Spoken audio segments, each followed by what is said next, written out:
एक गांव में 4-5 घर थे, 5-6।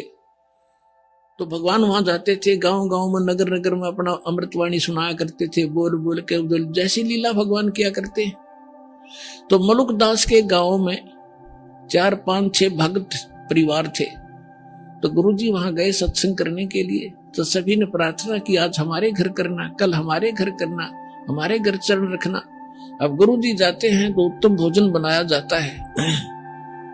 तो पहले दिन एक घर में सत्संग किया, बढ़िया खीर खांड का भोजन, हलवा बनाया गया। अगले दिन दूसरे के घर में, अगले दिन तीसरे के घर में। अब चौधरी मुल्क सिंह अरोड़ा जी के पास गांव के कुछ व्यक्ति गए, जी ऐसे ऐसे गांव में ठग आ गया है और लूट रहा है, बढ़िया माल खावे है, खीर खांड के भोजन खाता है और ये अपना बिगाड़ रहा सारे हिसाब किताब को।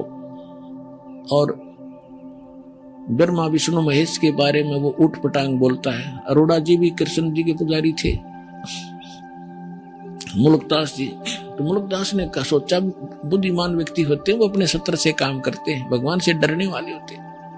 उन्होंने सोचा भाई ठीक है, मैं देखो पहले वेरीफाई करूंगा फिर कोई एक्शन लेंगे। अब कुदरती वो सुबह घूमने के लिए जा रहा था, जिस रास्ते से वो जाया करते थे उसके साथ में किसी भगत का मकान था, उसमें भी उस दिन हलवा बन रहा था। हलवे की महक जाया करे दूर तक। तो उसने देखा रहा क्या हो रहा भाई। मुल्कदास जी ने, मुल्क सिंह ने देखा, वो झांक कर क्या कर रहे हो तुम, आज किस खुशी में हलवा बना रहे हो। उन्होंने बताया, चौधरी साहब हलवा तो कद्दे बना ले, हमारे गुरुजी आए हैं, राजो आप भी खा लो, और सत्संग हुआ है, हमारे गुरुजी आए इसलिए बना रखे।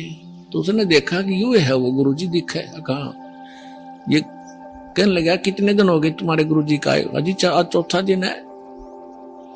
कहा तुम्हारे गुरुजी को? वो बैठे सामने। मुल्कदास चौधरी साहब गया वहां पर, कहने लगा, भाई ठग तू करके क्यों नहीं खाता, क्यों दुनिया को ठगता है? इन गरीबों को तो लग रहा चूसने के लिए, अपना करके खाया करे। तो परमात्मा बोले, चौधरी साहब मुझे तो भगवान बगैर किए ही दे रहा है, तो मुझे क्या जरूरत है करने की। अब परमात्मा के सामने उनकी वाणी में कसक थी। तो मुल्कदास ने सोचा, भाई संत है, भगत है, ज्यादा खसना ठीक नहीं इसके साथ, चलो इसने जो कह दिया सो कह दिया। तो उसने ढंग से उत्तर दिया कि एक बात बता महाराज जी, ये भगवान मुझे क्यों नहीं देता बगैर किए? परमात्मा बोले कि तुझे विश्वास नहीं है, तेरे पास वो भक्ति नहीं है जिसमें भगवान बगैर करे भी दे देता है। अब वो भक्ति तो इतनी समझा नहीं, कहने लगा कि एक शर्त रख। मुल्कदास जी बोले, बोल। कबीर साहब बोले, क्या? कि आज मैं कुछ नहीं खा के आया हूं, घर से निकला हूं, और शाम तक यदि तेरे भगवान ने मुझे भोजन नहीं दिया, बिना करे भोजन दे दिया मेरे बिना किए ही मैं ऐसी जगह जाऊंगा, तो मैं तेरा शेष हो जाऊंगा, भोजन दे दिया था। और नहीं भोजन दिया मुझे तो तुझे अपने खेतों में मजदूर लगाऊंगा, मंजूर है? परमात्मा बोले मंजूर। अब वो चला गया, उसके खेत थे पूर्व में, अड्डा पहुंचा पश्चिम में, गांव नगर से दूर दूसरे के क्षेत्र में पहले जंगल बहुत होते थे, और वहां जाकर एक वृक्ष पर चढ़ कर बैठ गया। आकाश देखूंगा, मुझे कैसे यहाँ कौन भोजन करा देगा, वहां तो कोई जा ही नहीं सकता। अब उधर क्या हुआ कि ये गडरिये होते हैं भेड़ बकरियों वाले, उनका कोई त्योहार था। वो कहने लगे, भाई एक खीर बना लो, चावल करते ले आए थे वो। तो उन्होंने उसी वृक्ष के नीचे डेगचा बना के चूल्हा मिट्टी खोद के और वहां बना लिया, लकड़ बाल के खीर बनाने लग गए। 1-2 गायें थी, उनसे दूध निकाल लिया, और वो बकरी चराने वाले दूर चले गए कि हम आ जाएंगे, अपने आप तुम तैयार करो तब तक। उसके साथ से एक रास्ता जाता था, और उस रास्ते से काफी दूर कुछ घोड़ों की टाप सुनाई दी और धूल उठती नजर आई उन खीर बनाने वालों ने। उनका तो पता था, जंगल में उनको ज्ञान होता था कि कोई डाकू आ रहे हैं। वो तो उनको पता था रास्ता भी यही है। वो छोड़ के बनता हुआ खीर खार भाग गए अपने मित्रों के पास। अब जो ही वो डाकू वहां आकर रुके, उन्होंने देखा भाई ये क्या हो रहा है इसमें, सारे नीचे उतर गए। तो उनमें से एक डाकू ने जाकर देखा कि उसका ढक्कन उठा के देखा कि इसमें खीर बन रही है। उन्हें भूख लाग रही थी डाकुओं ने। कहने लगे भाई पहले खीर खावांगे, रुक जाओ। उनमें से एक समझदार सा था, वो कहने लगा अरे कदे हमारे साथ धोखा हो जाए भाई, कोई इसमें विष डाल गया हो, पहले टेस्ट करना चाहिए, चेक करो फिर खाएंगे। तो चेक करने के लिए कोई पशु पक्षी देखने लगे भी इसमें से कुछ उसको खिलाते हैं। तो उन्होंने कहा अरे बनाने वाले कहां चले गए, ये छुप रहे होंगे, तो देखो उनको, उन्हीं को खिलाएंगे पहले।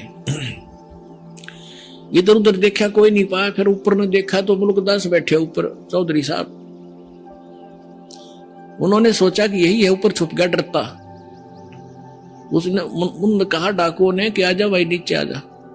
अब उसने सोचा, जब तक उसने ध्यान नहीं था कि ये कौन है, वो तो क्यों आंख नीचे बैठा था, अगेन जानते न कोई देख ना ले मुझे। तो उसने कहा कि ना आऊं मैं नीचे नहीं आऊं आज। तो उन्होंने देखा कि मारो इसको गोली, रामजादा क्यों नहीं आता।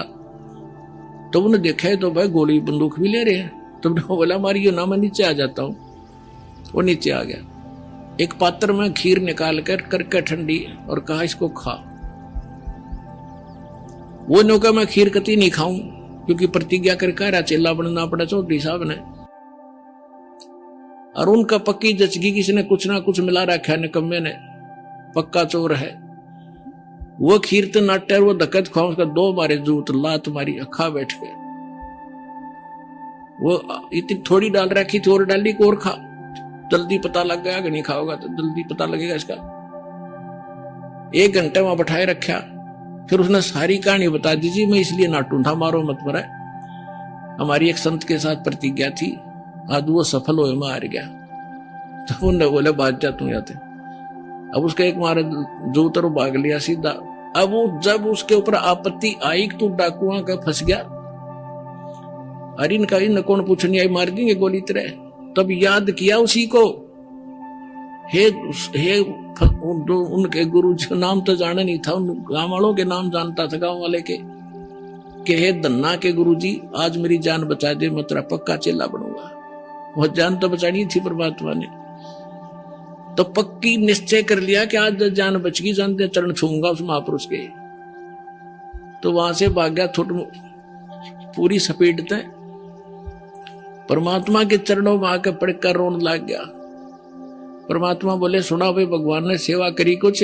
बोला जी आपका भगवान तो मर मर खीर खिलावा है, और मैं आपका चेला, आप मेरे गुरुजी, मेरी जान बख्श दी। ये 2D एनिमेशन संत रामपाल जी महाराज के सत्संग प्रवचनों का अंश मात्र है। संपूर्ण आध्यात्मिक ज्ञान प्राप्त करने के लिए अवश्य सुनिए संत रामपाल जी महाराज जी के मंगल प्रवचन।